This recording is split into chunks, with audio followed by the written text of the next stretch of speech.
I'm Lauren Green, and you're in the strategy room. Arkansas is set to become the next state to approve a religious freedom law after lawmakers there passed a bill Tuesday. Now, this comes after one recently passed in Indiana that critics say creates the potential for businesses and others to legally discriminate against people because of their sexual orientation. Here with reaction are political strategists Brad Blakeman and Joe Listingi. Welcome to you both. Thank you. Thanks for having us. Joe, let me get your reaction first to this Arkansas decision. What's your reaction?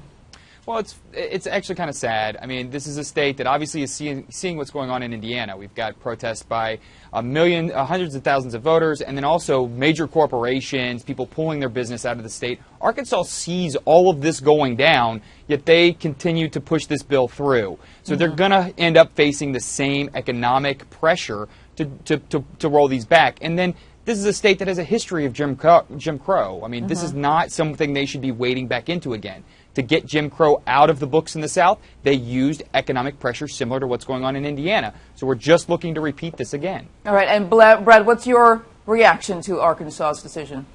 Well, I think like Arkansas and Indiana, these are self-inflicted wounds by Republicans in not thinking through and not crafting the laws to negate these criticisms. And let's face it, absent these laws, if I go into a bakery and they don't want to bake me a cake for whatever reason and citing a religious purpose, don't you think I don't want to do business with a business that doesn't want to do business with me? And absent this law, if I were a shop owner, I can reject service for any reason or no reason at all. I don't have to give a reason.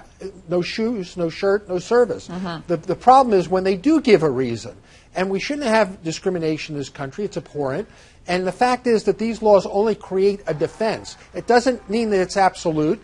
And by raising the defense, it doesn't mean they're going to win their case.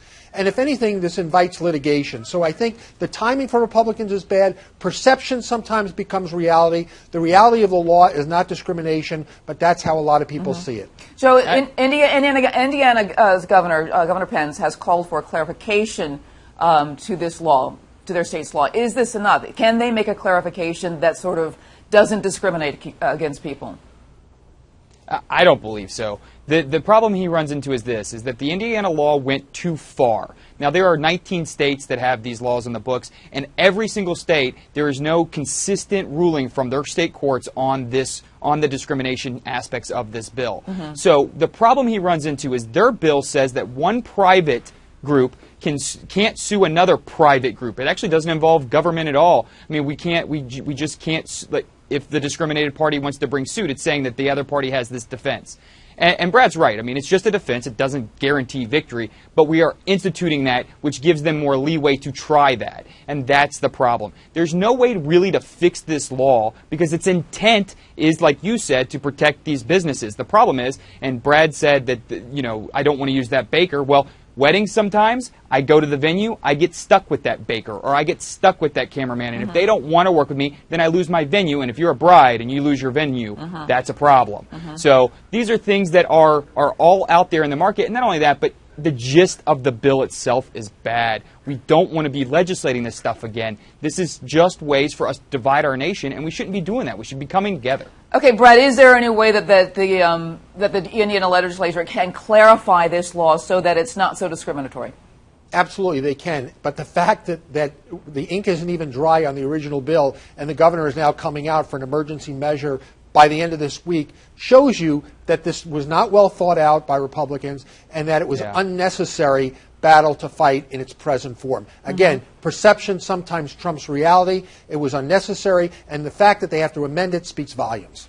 You know, Joe, we're talking about the bakers and the small mom and pop businesses who basically this law was almost created to defend. And some say this debate really is leading to this sort of cultural civil war of our day. Is this what's happening?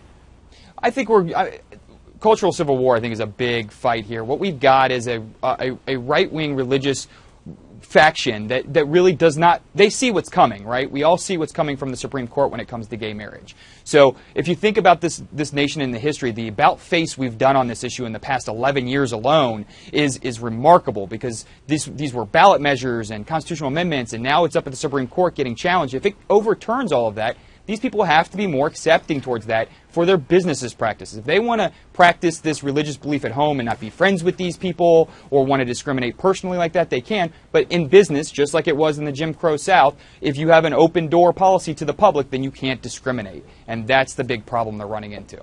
Okay, I just want, Brad, before you answer that, I want to just give some news is that the Arkansas governor, he's calling for changes to his religious objection bill. It criticized as anti-gay. You know, so they're already trying to amend this. You know, you can see the cultural sort of war kind of churning out there. You know, is this a cultural civil war? I mean, is this the war that we can't avoid? No, and we shouldn't be having wars amongst ourselves in this country. What we need to do is have more acceptance of people in this country. But again, the Obama administration really started this battle with Hobby Lobby and trying to inflict their government oversight over religious freedom. And the Supreme Court ruled in favor of Hobby Lobby. So, you know, the fact is that the Obama started the war, if there's a war to be had, and there shouldn't be a war at all. But Brad, the court was silent on private lawsuits, and the Indiana bill reaches beyond that. So if they want to fix this, I guess I want to amend my previous answer. They can fix it. Match the federal law exactly as it is, or add sexual orientation to their anti-discrimination laws. Those are the two fixes that are only ones with real teeth. Otherwise, they're ripping the teeth out of the bill that they intended. All right, I want to thank you so much, Brad and Joe. If you want to check out more on this story, check out foxnews.com. It's a developing story, so check it out. I'm Lauren Green. Thanks for watching.